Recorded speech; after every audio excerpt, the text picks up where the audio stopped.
पहाड़ों में गर्मी की छुट्टियां। निखिल, दिल्ली का नौकरी पेशा युवक, गर्मी में छुट्टियां मनाने आया। माया, गांव की साधारण पर सुंदर और समझदार लड़की। दादी, निखिल की 80 साल की बुजुर्ग दादी, जो गांव में रहती हैं। रमेश काका, गांव के बुजुर्ग, माया के पिता।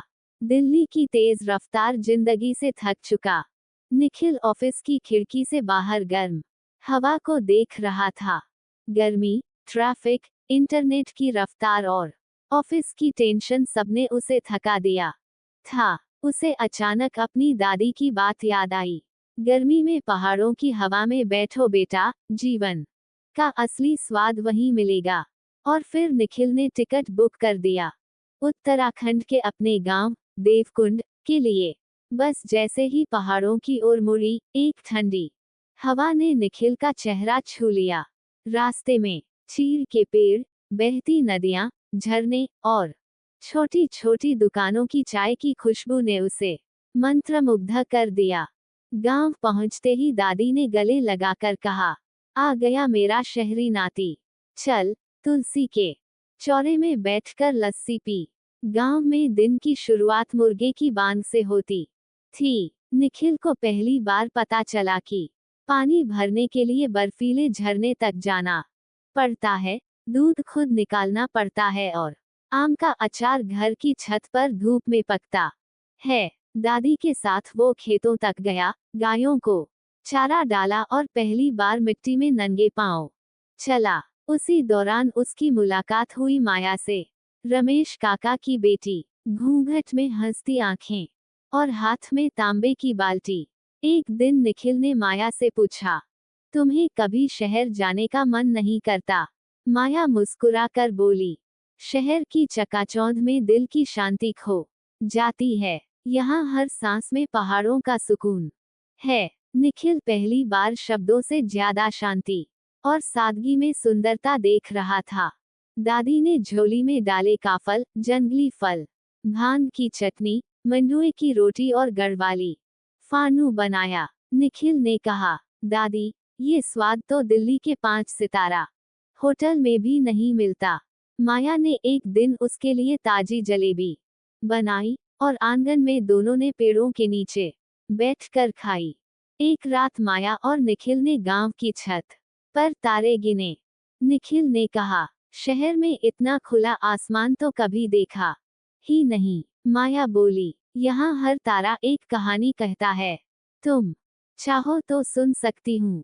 और दोनों तारों की छांव में अपनी अपनी जिंदगी की कहानियां सुनाने लगे। गर्मी की छुट्टियां खत्म हो रही थीं। निखिल की वापसी का दिन आ गया था। माया चुप था। निखिल ने दादी से कहा, मैं कुछ दिन और रुक सकता हूँ। दादी मुस्कुराई, अब तू समझ गया बेटा कि असली चैन कहाँ है। माया ने उसे एक छोटा सा कागज थमाया। उस पर लिखा था, यदि फिर आओ तो सिर्फ मेहमान बनकर नहीं, गांव अपना भी हो सकता है। 1 महीने बाद गांव में खबर आई, निखिल ने दिल्ली की नौकरी छोड़ दी।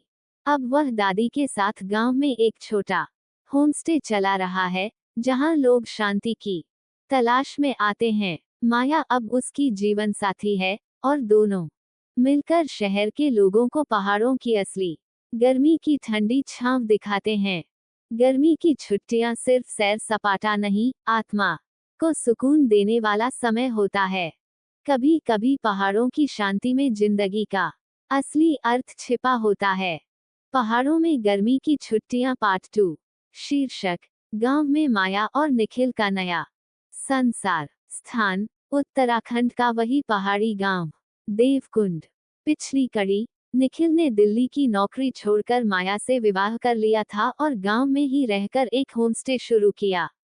देवकुंड की वादियों में अब सुबह की शुरुआत निखिल की चाय की खुशबू से होती थी। मिट्टी के आंगन में तुलसी के चौरे पर जलता दिया, माया की हंसी और निखिल का मोबाइल दूर कहीं अलमारी में बंद। अब शहर की गाड़ियों का हॉर्न नहीं, बल्कि पहाड़ों के झरनों की आवाज से दिन की शुरुआत होती। निखिल और माया ने मिलकर अपने पुराने घर को एक सुंदर पहाड़ी होमस्टे में बदल दिया था। नाम रखा, माया निवास। लकड़ी की छत, दीवारों पर हाथ से बनी वॉली पेंटिंग, और हर कमरे की खिड़की से खुलता था पहाड़ों का दृश्य। पहले ही महीने में दिल्ली, जयपुर और बेंगलुरु से 5 परिवार आ चुके थे।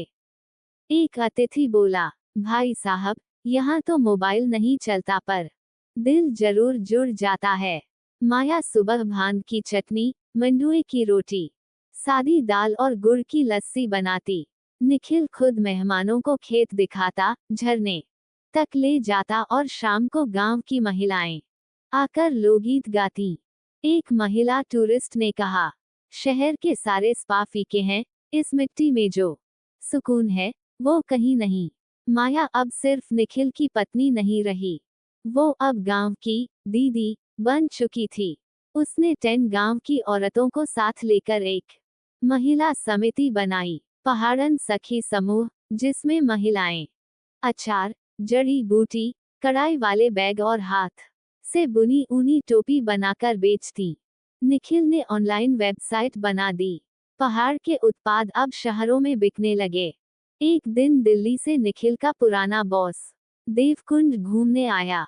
निखिल, तूने अपनी जिंदगी बर्बाद कर दी, लाखों की सैलरी छोड़ दी। निखिल हंसते हुए बोला, सर, वहाँ पैसे थे पर चैन नहीं था। यहाँ कम पैसे हैं पर हर सांस में सुकून है। माया ने उन्हें तांबे के गिलास में लस्सी दी और उनका चेहरा बदल गया। सच कहूँ, ये जिंदगी ज्यादा असली है। गांव के मंदिर में ढोल नगाड़े बज रहे थे। माया माँ बनने वाली था। दादी ने कहा, अब ये घर नहीं, स्वर्ग बन गया है। पहाड़ों की गोद में एक नई कहानी शुरू होने जा रही है। निखिल ने पुराने मोबाइल को पूरी तरह बंद कर दिया। अब उसे सिर्फ माया की मुस्कान और अपने बच्चे की किलकारी की आवाज चाहिए थी। माया निवास अब सिर्फ होमस्टे नहीं, एक अनुभव था। हर मेहमान यहाँ आकर खुद से मिलता, हर औरत यहाँ आकर आत्मनिर्भर बनती, और हर बच्चा यहाँ पेड़ों, मिट्टी और तितलियों से दोस्ती करता। निखिल और माया की जोड़ी पहाड़ों की उस शांति की मिसाल बन गई, जहाँ जिंदगी धीरे चलती है पर बहुत कुछ सिखा जाती है। पहाड़ों की जिंदगी धीरे चलती है पर उसमें सच्चाई, सुकून और सामूहिक खुशी बसती है। जो लोग शोर से थक चुके हैं, उन्हें शांति वहीं मिलेगी जहां मोबाइल नहीं चलता पर मन जुड़ता है। पहाड़ों में गर्मी की छुट्टियां पार्ट 3। निखिल अब गांव का सक्रिय नागरिक और माया निवास का मालिक। माया, गांव की प्रेरणा, महिला सशक्तिकरण की मिसाल, अब एक माँ। अनाया, माया और निखिल की नन्ही बच्ची। शहर से आए बच्चे, 10 to 12 साल के बच्चे, जो समर कैंप में आए। गांव के बुजुर्ग और महिलाएं। जून की एक सुबह, जब पहाड़ी धूप में बादल हल्के हल्के तैर रहे थे, माया निवास में एक नई किलकारी गूंजी। माया ने एक प्यारी सी बेटी को जन्म दिया। नाम रखा अनाया, जिसका अर्थ था अनंत, शुद्ध और अपार प्रेम। गांव में ढोल नगाड़े बजाए गए, आम के पत्तों की तोरण द्वार पर लटकाई गई। माया मुस्कराती रही और निखिल की आंखों में गर्व और श्रद्धा के आंसू थे। निखिल और माया ने मिलकर एक नया निर्णय लिया। अब माया निवास सिर्फ होमस्टे नहीं, बल्कि शहर के बच्चों के लिए समर कैंप बनेगा। उनका उद्देश्य था बच्चों को मोबाइल और टीवी से दूर ले जाकर मिट्टी, गाय, खेत, जंगल, लोक कला और जीवन की असली शिक्षा देना। जुलाई के पहले हफ्ते में दिल्ली, नोएडा और जयपुर से कुल 12 बच्चे आए। सब 9 से 14 साल की उम्र के। शहर से आए बच्चे पहली बार मिट्टी में नंगे पांव चले, पहली बार गाय को चारा डाला, पहली बार अपने हाथ से हल्दी दूध बनाया। पहली रात ही एक बच्चा बोला, अंकल, यहाँ तो नेटवर्क ही नहीं आता। निखिल ने मुस्कराकर कहा, यहाँ दिल के नेटवर्क सबसे तेज चलते हैं बेटा। मैं और मिट्टी, बच्चों ने रेखा दीदी के साथ खेत में बीज बोए और माया से सीखा कि मिट्टी में जीवन पलता है। गाय मेरी दोस्त, सभी बच्चों ने गौशाला में गायों को स्नान कराया, चारा डाला और गोबर से उपले बनाए। बिना बिजली के जीवन, बिना मोबाइल, बिना फैन, बिना लाइट, एक दिन लैंप और दीपक की रोशनी में गुजारा। गांव की दादी की कहानियां। रात को चूल्हे के पास बैठकर दादी की कहानियों में खो गए। मंडुवा, भांग और जलेबी, खुद खाना बनाना, भांग की चटनी और जलेबी बनाकर सबने गांव जैसा स्वाद चखा। अनाया अब 6 महीने की हो चुकी थी। उसका किलकना, रेंगना और नन्ही सी हंसी पूरे कैंप की जान बन गई थी। बच्चे उसे गोद में लेते, झूला झुलाते और हर शाम उसे सुलाते हुए गाना गाते, सो जा छोटी माया, पहाड़ों की छाया। माया ने एक दिन बच्चों को एक पहाड़ी लड़की की कहानी सुनाई, जो शहर जाना चाहती थी, पर पैसे नहीं थे। वो पढ़ नहीं सकी, इसलिए अब मैं चाहती हूँ गांव की हर बेटी पढ़े। उस दिन निखिल ने घोषणा की, अब हम देवकुंड में एक छोटा स्कूल खोलेंगे, अनाया विद्या निकेतन, जहां शहर और गांव के बच्चे साथ पढ़ सकें। 10 दिन पूरे हो गए।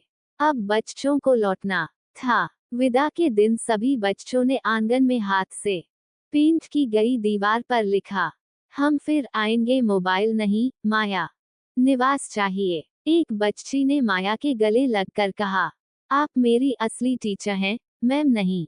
यहाँ जिंदगी सिखाई जाती है। अब माया निवास सिर्फ एक होमस्टे नहीं, एक जीवनशाला बन चुका था, जहाँ अनाया की मुस्कान, माया का ज्ञान और निखिल की सेवा से गांव की मिट्टी बच्चों का भविष्य गढ़ रही थी। गर्मी की छुट्टियां मौज मस्ती से ज्यादा सीखने, जुड़ने और जीवन समझने का समय होती हैं। जहां बच्चे मिट्टी से खेलते हैं, वहीं असली इंसानियत उगती है।